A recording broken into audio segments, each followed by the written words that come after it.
What if I told you that the you that you're aware of, your conscious thoughts, your goals, your day-to-day decisions, is only about 5% of the full picture? And what if the other 95%, a vast, hidden part of your mind, is secretly influencing the show? What if it's shaping everything from the kind of partner you fall for to the self-sabotaging habits you just can't seem to shake? Today, we're digging into one of the most revolutionary ideas in psychology, first brought into the light by Sigmund Freud, the unconscious mind. By the end of this, you might start to see yourself and the hidden forces that drive you in a completely new light. Have you ever found yourself doing something that just makes no rational sense? Maybe you keep dating the same type of person who you know is wrong for you, almost like you're following a script you can't read. Or maybe you procrastinate on a project you're desperate to finish, stuck in a frustrating loop of self-sabotage. You might even have a phobia that feels totally irrational, a deep fear of something you consciously know can't really hurt you, but it triggers a very real, physical panic. These aren't just random personality quirks. They're often signs of a deeper, invisible force at play. It's that bizarre feeling of being a passenger in your own life, watching yourself make the same mistakes or react with huge emotions to small things.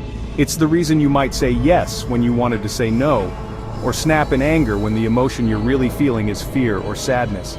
This inner conflict, this sense that a part of you is working against your own best interests, is an incredibly common and frustrating part of being human. It feels like there's a hidden operator in your mind, pulling levers without your permission.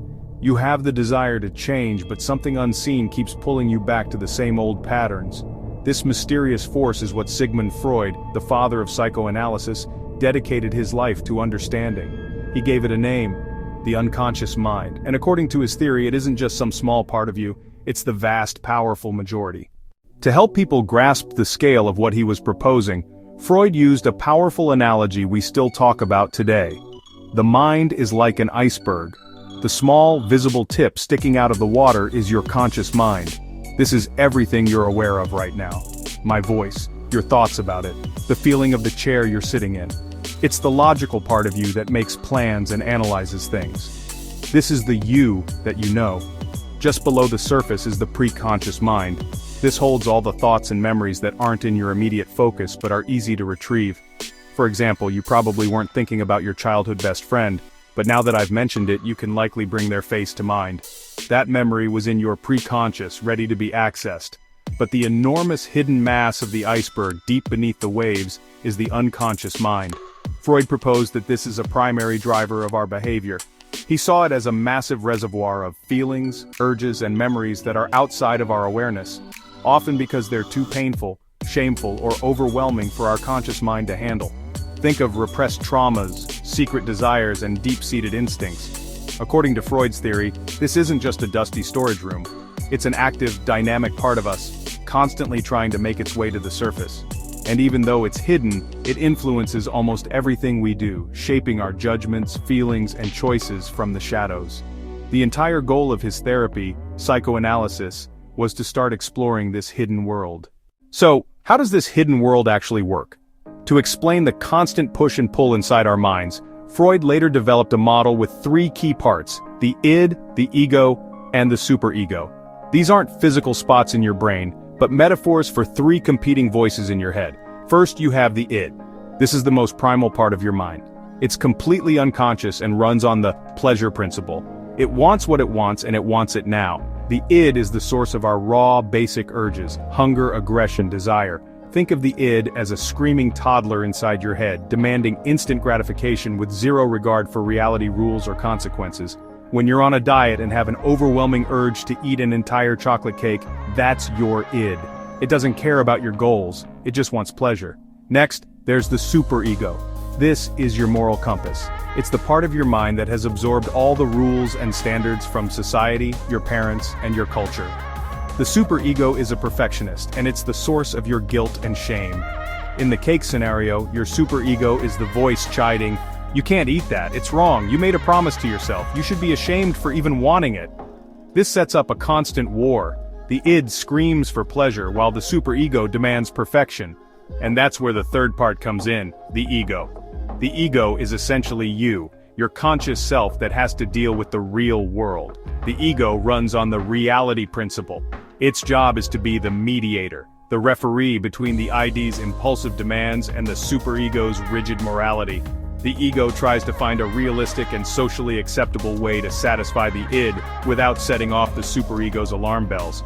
So, faced with the cake, your ego is the voice of compromise. Okay, let's not eat the entire cake. How about one reasonable slice? We can enjoy it and get back on track tomorrow. A healthy personality, in Freud's view, is one where the ego is strong enough to manage this constant negotiation. Understanding this internal battle is the first step to really knowing yourself.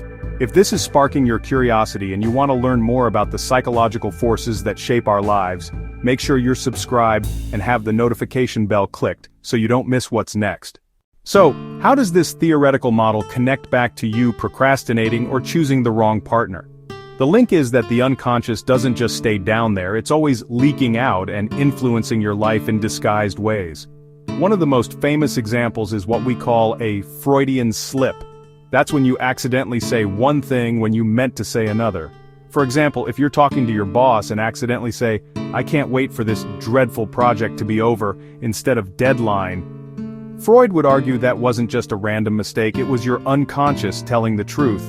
Dreams were another big one for him. Freud famously called dreams the royal road to the unconscious.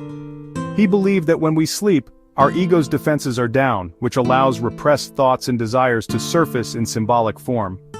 While modern neuroscience has other theories, like dreams being a way for the brain to process information and consolidate memories, Freud's view was that a dream of being chased might symbolize a fear you're avoiding in your waking life.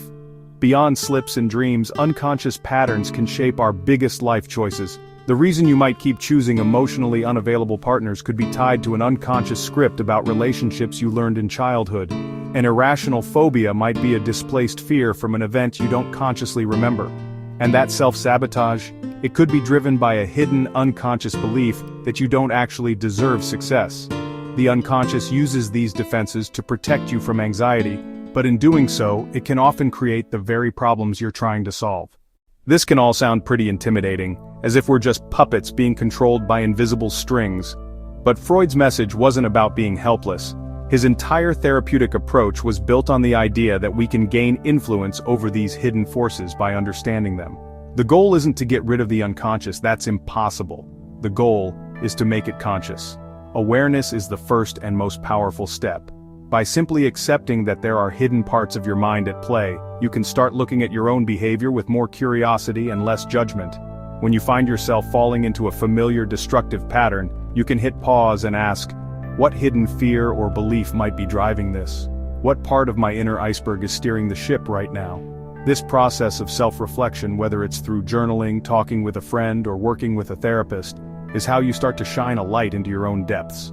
While psychoanalysis was Freud's method, this core principle of self-awareness is the foundation of many modern evidence-based therapies today. It's about listening to the messages behind your strongest emotional reactions and questioning your own automatic assumptions. The point isn't to find an excuse for your behavior but to gain profound self-knowledge. Because the more you understand the hidden 95% of your mind, the more you can work with it. You stop being a passenger tossed around by unconscious waves and start becoming a more conscious navigator of your own life. For over a century, Freud's theories have been debated, challenged, and largely updated by modern science. Yet, his central idea remains a cornerstone of how we think about the mind. Much of what drives us happens outside of our direct awareness.